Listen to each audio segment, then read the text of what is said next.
Hi and welcome to another episode of Ask GMBN Tech. This is the weekly Q&A session. You ask the tech mountain bike questions and we give you the answers. So you can get your questions into us in the comments underneath this video using the hashtag Ask GMBN Tech. Now, firing away, first one this week is from Hugo, and he says, is it worth buying a torque wrench? Well, yes and no. So the obvious choice is yes, because mountain bikes do require them technically for a number of components. In particular, if you have delicate things like carbon fiber handlebars that you could accidentally squash or crush. Now, getting a torque wrench does mean you're gonna have to get a selection of bits, both sockets, Allen key bits, and of course Torx bits. So there's quite a lot of stuff to invest in if you're not going to be using it that often. So if you're a bit more of a casual mechanic, you might want to consider some of the other options on the market. Now, for example, I mean, this is an old one, but Parks do this tool called the ATD1. I think it must be the ATD2 by now. And it has the usual sort of sockets on here you would use where you really do need to have a torque wrench on a bike, i.e. controls, bar stem, seat post, all that sort of stuff that you can risk crushing.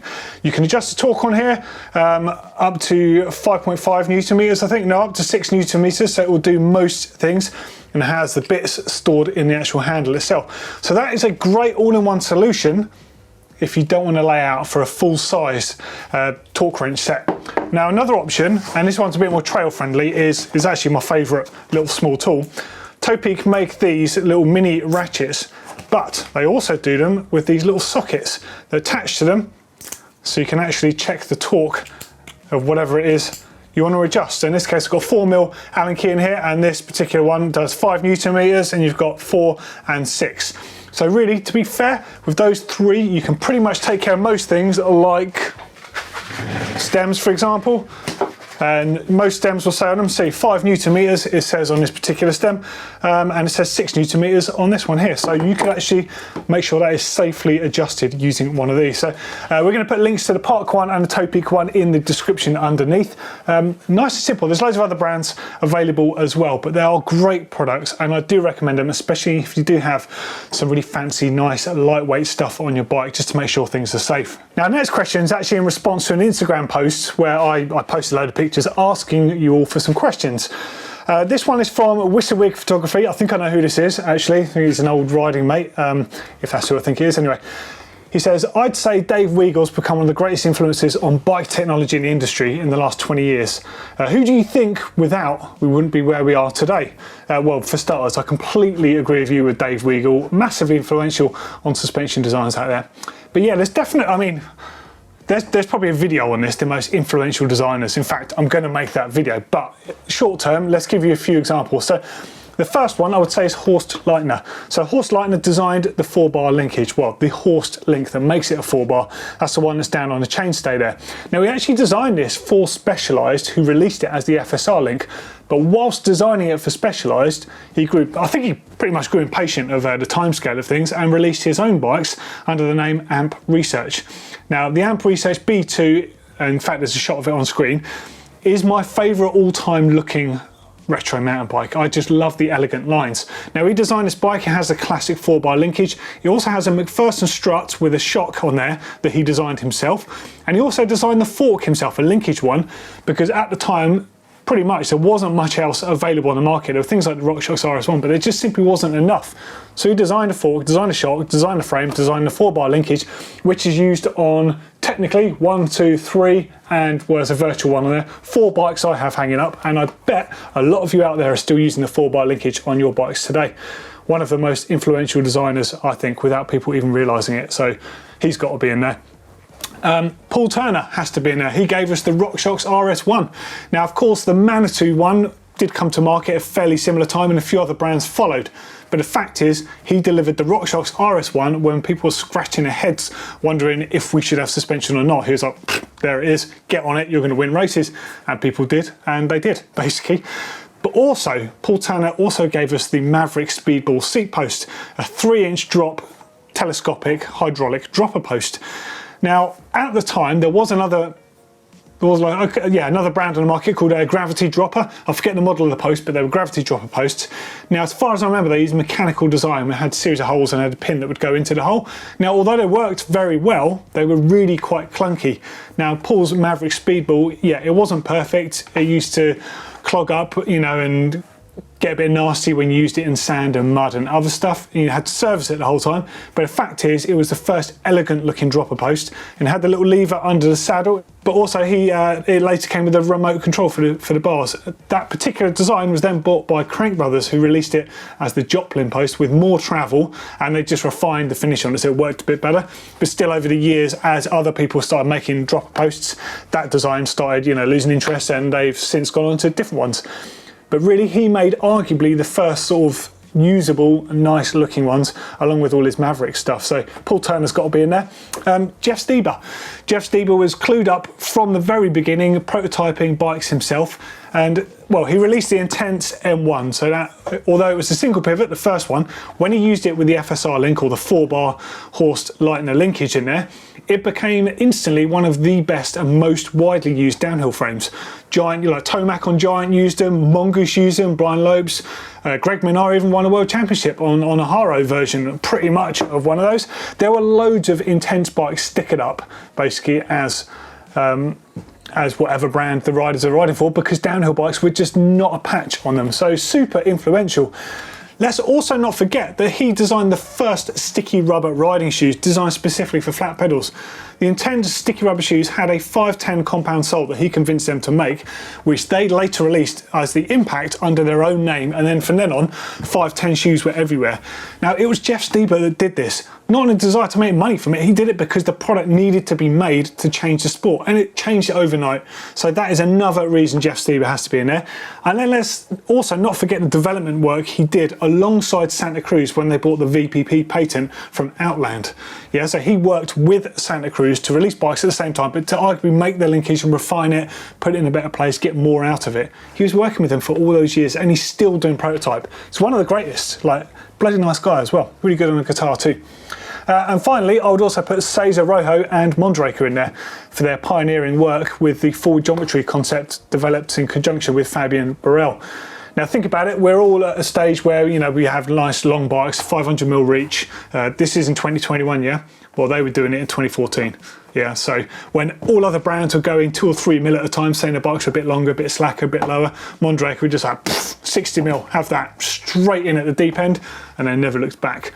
At first, people thought they were a bit crazy for doing it, but look at what we are riding today. Most brands out there have got geometry that nods back to what they did. And it was Cesar that took the concept with Fabian of what was going on with downhill bikes, putting a longer front end from a size extra large bike on a medium size frame to give you that front end reach. They transferred that onto a trail bike and were like, hold on a second, this thing goes faster down a trail bike than anything else in the world. We're going to make them. And they did. So that's just a few, but I reckon there's a really interesting video in mountain bike designers and some of the most influential designs that have happened. I love that idea. I love a bit of research, so I'm going to look into that one. Okay, next one, Andreas K.29. How can I know what size spoke wrench I need for my spokes? Okay, well, the obvious option is to get yourself a set of verniers or digital calipers and measure your actual spoke nipple. Spokes do tend to vary slightly. Now, I'm going to throw a link up on screen. There's a really useful page on the Pottool website, and it tells you how to do this and tells you what sizes correlate to the size spoke keys you actually need. Super useful. Have a read of it. It's going to be in the link underneath this video, so you can click on it and read everything I've just been talking about there.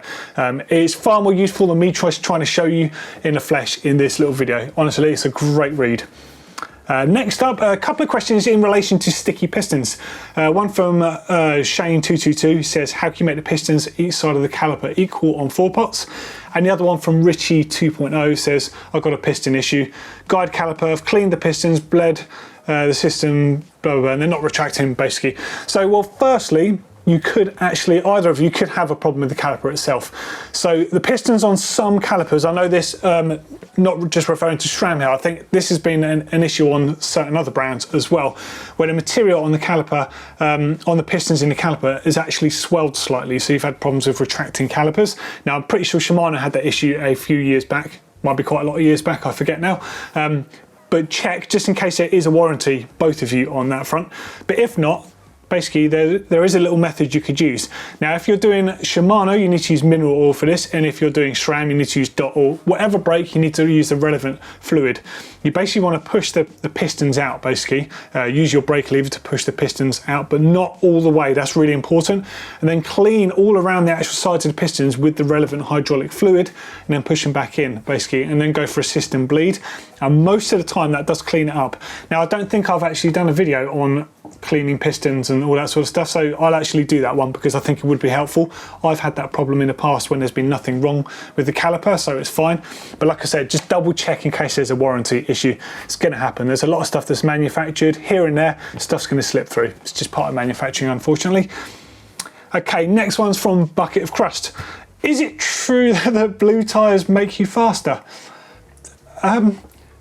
Well, yeah, they're clearly going to make you faster because you're going to have to pedal so fast to outrun the hordes that want to set fire to your bike and beat you with a stick.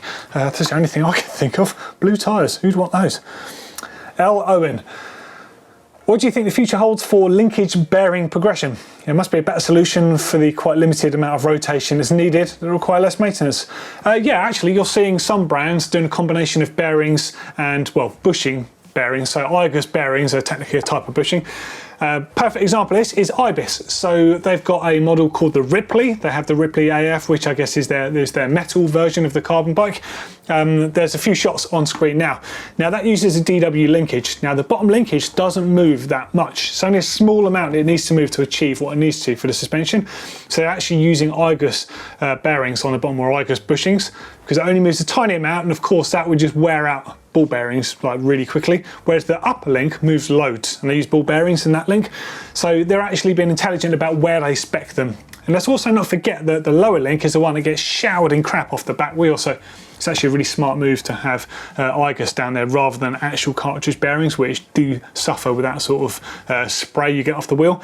Now I think you'll probably see this, I can't name another brand off the top of my head, but I was talking about Ibis the other day, so I remember that one. But you are seeing this on a lot of frames now. You know, people aren't just putting bearings in, they're putting bearings on a link that moves a sufficient amount to warrant having one.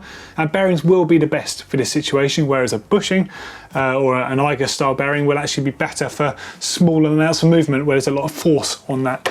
So yeah, you're starting to see that for sure. Next question is from Roman Gladwin. What's the biggest mistake you've ever made while building or fixing a bike? Wow. I know, loads to be honest. Lacing up wheels is a good old-fashioned one. So when I was learning to build wheels, as part of the initial bit of lacing, you have to get it correct around the valve hole. So I've done that one wrong, where you don't create the space for the valve to go in, and basically there'll be a cross instead, so you've got limited space. To be fair, I reckon that anyone that's built a set of wheels has made that mistake at some point.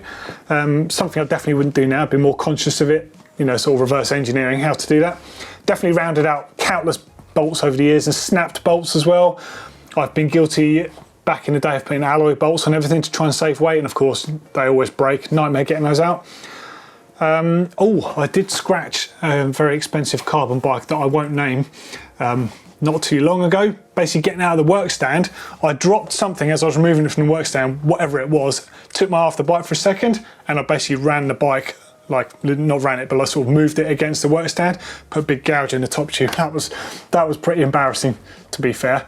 I put a bit of marker pen on it so you couldn't see it in the time being, but when it eventually went back to the manufacturer, sorry, I'm sure they'll know if they watch this video that it was me that did that. Now I haven't done this myself, but I've seen people do really bad cut downs on fork steerer tubes in particular. That's just so expensive to get that one on. As with anything, like measure twice, cut once. Like I think that is just the rule of hand with bike mechanics. If you're not sure, check and check again. But good question actually. What have everyone else done? There must be some good classic mistakes that a lot of you have made when working on bikes. I'd love to hear what they are. Could be quite entertaining. Let us know in those comments. Next one's from Igor. 35mm and 31/8 bars. We all think the 35mm bars are better because they're stiffer, but are they so good? Maybe some facts and proofs. Yeah, okay, so actually I confess I did read this question earlier, and I've already emailed Renthal about this, and I also asked Nukeproof about this because I know the designer Dale. Now, just a quick version, 35mm bars when they first came out, the first ones I rode as a journalist were Eastern, and the alloy version of the bar was so stiff, I found it uncomfortable. But the carbon version, the same bar, was unbelievable. It had a really nice amount of flex in it. So it said to me that it didn't matter on the size of the bar, it was the way that the bar was engineered. So talking about the bars being stiffer, right? So Dale from Nukeproof says, technically, yes, they are stiffer, but we reverse engineered ours to add more compliance. And then actually, Ian from Renthal says pretty much the same thing. When we embarked on the 35mm project, we recognised there are a lot of bars out there in 35mm diameter that were too stiff. We knew that we had a 31.8 bar with great flex characteristics. Now, don't confuse flex with it being a bad thing. You need an element of flex in handlebars, otherwise you're just holding onto a scaffold bar that's just going to vibrate you basically and transmit the shock. You do definitely need flex, but too much, it feels disconcerting. Not enough, it feels painful. We knew the 35mm diameter bars had to match the characteristics of our 31.8, so that's exactly what we did. So it's interesting. So both brands are offering 31.8 and 35mm bars with the same amount of flex. So that leads us to thinking then, why has the industry pushed them, but they still keep 31.8? So both brands, again, say something fairly similar. Renthal say, whilst there's not real performance advantage to a 35mm bar, it has a cosmetic advantage. Now that's quite interesting. Now you might think that sounds a bit daft, but there's a few things at hand here, and basically Nukeproof say the exact same thing. They wanted to offer everything. In fact, both brands say they wanted to offer both choices, just like they would with widths, rise, materials, stuff like that, to the consumer, because the consumer wants to pick what they want. But thinking about the size of things, look, frames are getting bigger, front ends are getting bigger. Sometimes it looks a bit unmatched if you have a thinner bar on there. But from a personal speaking thing, something that I quite like about 35mm bars is the fact they're a bit fatter and makes the bar look a bit smaller. Right, hear me out on this, it sounds strange. I like a 38mm rise bar. On a 31.8 bar, it looks very accentuated. But on a 35mm diameter bar, it looks like a much lower rise bar. So I get the rise I want, but the bar looks more compact and actually looks nicer on the bike. So that's just how I think about it. In fact, I've got one on the front of my purple reactor. So there's some shots of it here from our bike check. So you can see that is a 38mm rise bar, but it doesn't look quite as high as it actually is. And the fatness of the middle of the bar, it tapers obviously into the regular size on the outside there, 22.2s, but more at the point, it fits the front of the bike. It's got quite a chunky head tube on this. It just looks right. And pretty much that's what both the brands say. So kind of interesting there. So it's basically down to consumer choice. There was a stiffness factor, but then it was decided by apparently two of the major brands here doing bars, I'm sure a lot of other brands have done the same thing, to engineer compliance into those bars, making them effectively feel like a 31.8. Well, there you go. That's everything about 31.8 and 35mm bars, hopefully, for you to understand. And that is the end of this week's Ask. If you've got any more questions, get involved in those comments, and we'll see you next week. Ta-ra!